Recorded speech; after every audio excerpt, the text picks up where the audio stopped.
just pass the mic down? Dinesh Mohan. Professor Gezi, just a couple of comments on the city. I wish we had the information that you have to talk about our cities, as Dinesh said. So whatever we say, as he said, are opinions. And so I'll give a few opinions without enough concrete data, but just an understanding. And my understanding is largely about large cities, not the smaller cities. There are three major differences in the what I call the mature cities of the West and the Indian cities. There is no old Indian city. All Indian cities are very young cities, and they've grown after 1950. And they've grown with a situation which never operated in the West, which is a motorcycle.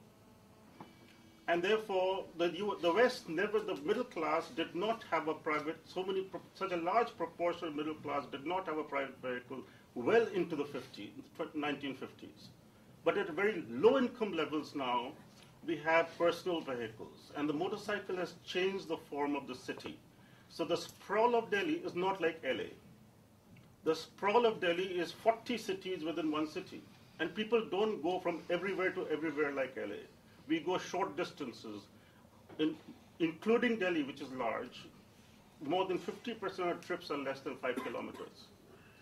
And so we are going to grow very differently. No Indian city has a CBD, partly by policy and partly by default.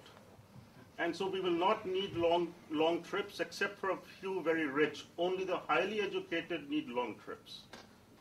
And so they'll look after themselves. The point is that in the high rise, we have high density, people don't go long distances, and even high rise for the rich above a certain height, I don't know what the number would be, but maybe 6, 7 floors, would destroy the city like Bombay. Bombay is one of the worst cities in the world now. Because if you have the number of high rises, 20, 30, 40 stories like Bombay, then poor people have to live on the street, in the lift wells, in the staircases, in the corridors of buildings, and so on. Because they cannot live like in slums in Delhi. What has saved us, that our governance is not so good. Because if our government was very efficient, our city would have been horrible. So what we have to learn is what people are doing. The slums in Delhi are like chicken pox in the city. And for that reason, we don't have to give them public transport. They walk to work. And they can't afford public transport. And the issue of migration is very interesting. My suspicion is that we have kept the cities for ourselves by not educating the villagers. If we gave good health and good education in the villages, my suspicion is they'll flood the city, because then they would be able to compete. The reason they can't stay in the city is because they cannot compete in the city because they don't have the skills.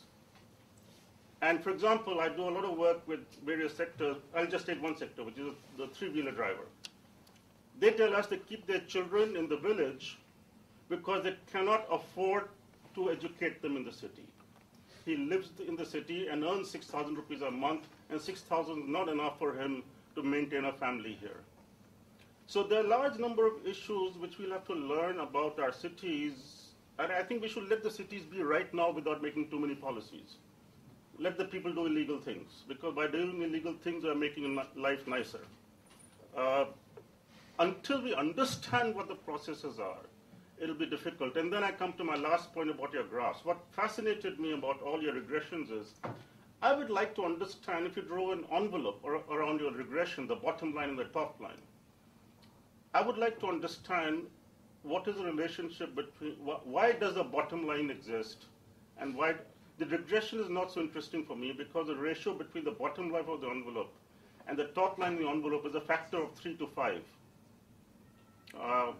If you take if you take any point on the x-axis, and you take the minimum value of the y-axis and the maximum value of the y-axis of your scatter plot, that's what's very interesting. Why is there such a huge difference between the bottom point and the top point? And if the bottom point is good, or if the top point is good, how do those points exist away from the regression? And if we understand that, we might be able to make better policy, because the regressions are the oppressors of engineers and economists. And we forget the diversity which the scatter plot represents, and regression gives you a rough idea of where you are, but not the optimal. Thank you. No, I certainly want to associate myself with the last comment. I couldn't agree with that more. And I also think it is, just to take an obvious case, we don't understand. I mean, I talked a little bit about the diversity of human capital across American cities, which is so highly correlated with success. It is enormously diverse. We've sort of tried to push that back, and we believe it's associated with things that were in place at least in 1940. But we don't really understand fully why those differences in 1940 existed. We can tell stories about why Boston invested in education and ancient religious conflicts between the Calvinists who moved over and their desire to induce people to read the Bible. We don't fully know, and in general, understanding the heterogeneity in both the x-axis and the y-axis is absolutely right. I couldn't agree more that the motorcycle in Delhi is a fascinating thing, and again, transportation. Cities are built around the transportation technologies. Again, the key is to make sure they're built appropriately around them. Lastly, I don't think I want to associate myself with the comments that were made about high-rise in Mumbai, and because I think, in fact, the sign is wrong in what was just discussed. The whole point of actually allowing 50-story buildings built is that they have a much smaller footprint, right? So let's take a clear example. One of the places that I visited last May when I was in Mumbai was a new development project, right? Stunning, glorious, high-rise building. It's for rich people, right? It's not gonna house any poor people. Not gonna solve any of that issue. But got a lot of green space around it. Awful lot of green space around it. Okay. Because in order to build up to that height, you need to have an FAR offset, which means you have to have enough green space that goes around it. Now, what's the impact of having that offset, right? It means a lot of poor people had to be pushed out of their houses in order to get that land. A lot more than could have been if you had actually just required a narrower amount of offset, okay? What's the second impact of that green space? Well, no one's walking anywhere. Everyone's driving everywhere because, in fact, you've got all these circuit breakers, these big green swards around the tall buildings that are going up. That's sort of antithetical to a well-connected city. I share the enthusiasm for the things that work well in Dharavi. The last thing I want to do is tear it down. But that the less space going up is the alternative to going out. Okay, by requiring less space to be taken by the high rise, the rich people, you're actually making things a lot easier on everyone else.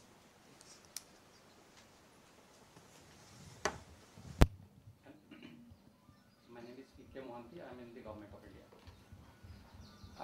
You spoke of quite a number of things like return to scale, scope, density, diversity, association, innovation. But there is one important thing which may not be that important for USA, but it is very critical for developing countries, the return to sharing.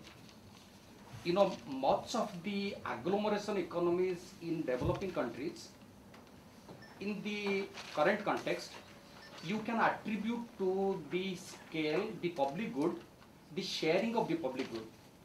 But I think one of the failures of the market and the government in cities is that we could not provide the public good. I just cannot think of rural development programs without developing cities.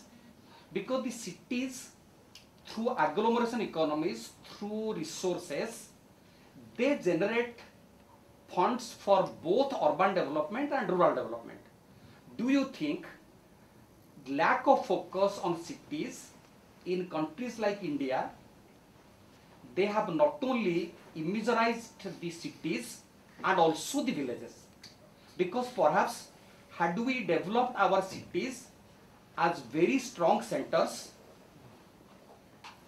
generating resources, using the resources to finance cities and creating complementary rural and urban development, perhaps that strategy might have worked better than focusing on villages.